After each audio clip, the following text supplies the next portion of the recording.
Hi, this is Happy Bird from happybirdscraftinghaven.com, and I'm here today to show you how to make some faux oyster shells. Now this is really cute. It's just a single pendant, or you can attach them with a jump ring and make an entire necklace. Now the first thing that you'll need is a 2-liter plastic Coke bottle, and I rinsed it out, and then took a sharp knife and stabbed the bottle to make a little opening so I could put my scissors in and just cut around it, because you want the main part of the bottle, or I should say the belly part of the bottle. And all I did was cut with my sharp scissors kind of an oval shape. I don't know if you can see this. It's flat at the top. It's kind of an oval shape. This is just plastic. And of course it's not perfect, because oyster shells are definitely not perfect. And so the next thing that I did, I set this aside, is I took a Sharpie marker.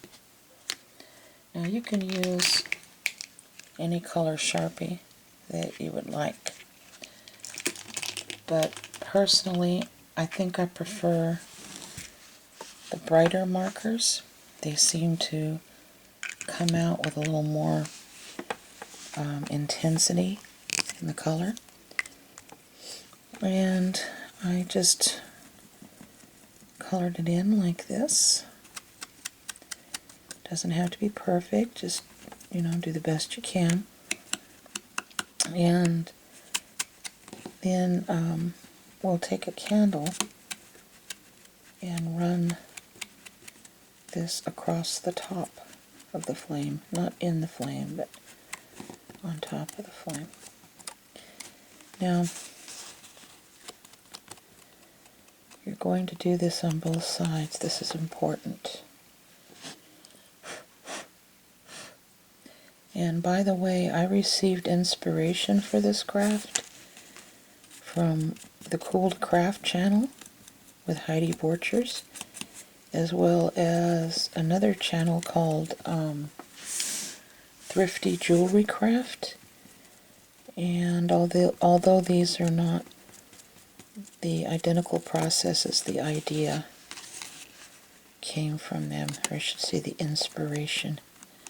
So I'll leave a link to those two channels in the drop down bar below. Okay, so as you can see, colored both sides, and I just did the best I could. Now it's not going to be perfect. You're not going to get every solitary little spot, but you're going to try to cover most of it, or what you can. I don't know if it's just my imagination or not, but the color seems to me, anyway, to intensify when I run it across the flame.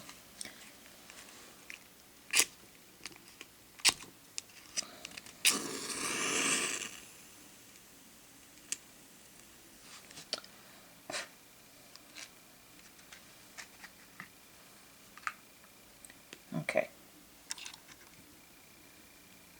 So, now what I'm going to do is I'm going to take this, and like I said, I'm just going to run it very quickly on the top of the flame. You don't need to put it directly in the flame. If you do that, it'll burn and it'll just get all misshapen. And you kind of want this to look like a misshapen oyster shell, but you don't want it to completely melt and shrivel.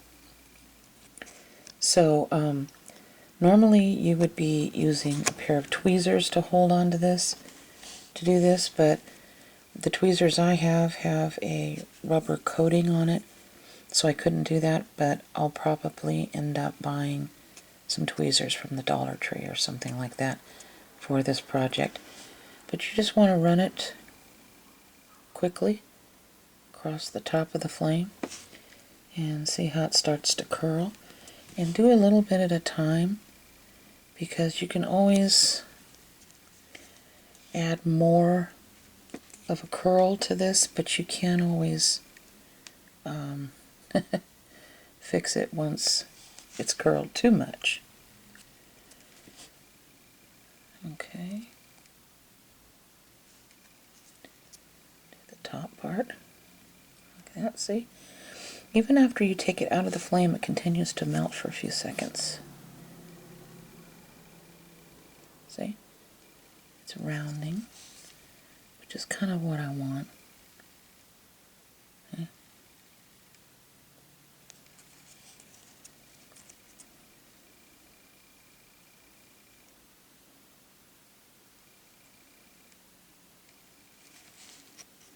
Okay, so it kind of has the shape that I'd like. So now the next step is you're going to need to make a hole. And once again, you should be doing this using a pair of tweezers. The tweezers should be holding this little needle here. But, like I said, I have to buy some. So I'm going to hold this in the flame for just a few seconds. Then I'm going to go to the top here and melt a little hole like this in the bead. See? Right up there.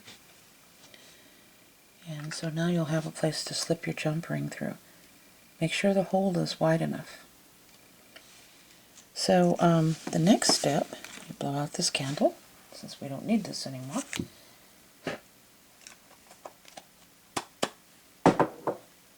The next step is you're going to need either a silver or a gold metallic pen. I chose to use silver for this. And right along the edges here, just on the front part, you're going to color it in silver.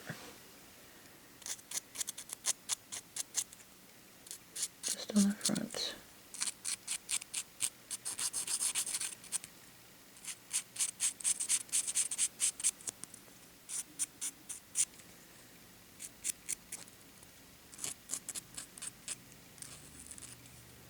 Right along the edge.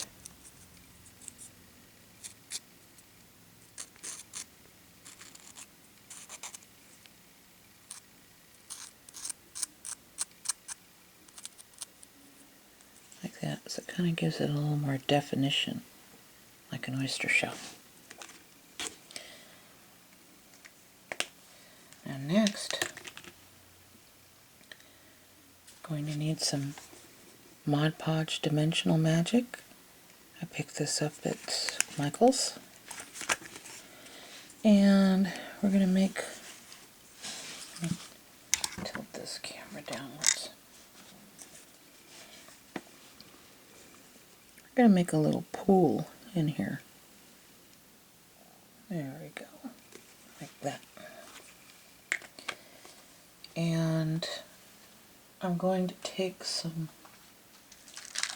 pearls. These are the little 99-cent pearls at Michael's. They sell them by the strand.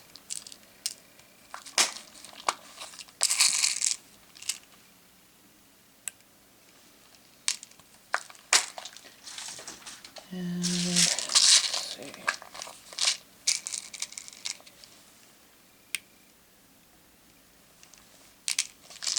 I think that'll do it. You'll also need some superfine glitter. I bought Martha Stewart's glitter and sterling and turquoise. You can use any colors you'd like. And I think I'm going to use mainly the silver in this. Just going to sprinkle it all the way around. And if you get too much, that's okay. That's perfectly fine. Because once this dries, and you're going to let it sit overnight, once that dries, you can take a soft blush brush. This is the e.l.f. brand. I picked this up at Target for 99 cents. And just brush the excess glitter off. and this will turn out beautiful. So that's really about it. You would attach the oyster shells with an 8mm jump ring. You would just twist it open, slip it on the hole in the shell here. I can at least do that part, like so. Okay, and then just close it, hook it onto your chain here. And for the clasp, all I did was use a jump ring to open and attach a lobster claw clasp with a closed jump ring on the other end. And if you would like, you could do a little more to this necklace. You could add a little like crystal or a pearl dangle in between the oyster shells. Anything you'd like. I hope you really enjoyed this craft, and let me know if you make it and how it turned out. I appreciate each and every one of you watching my videos. God bless you all. Have a wonderful day. Bye-bye.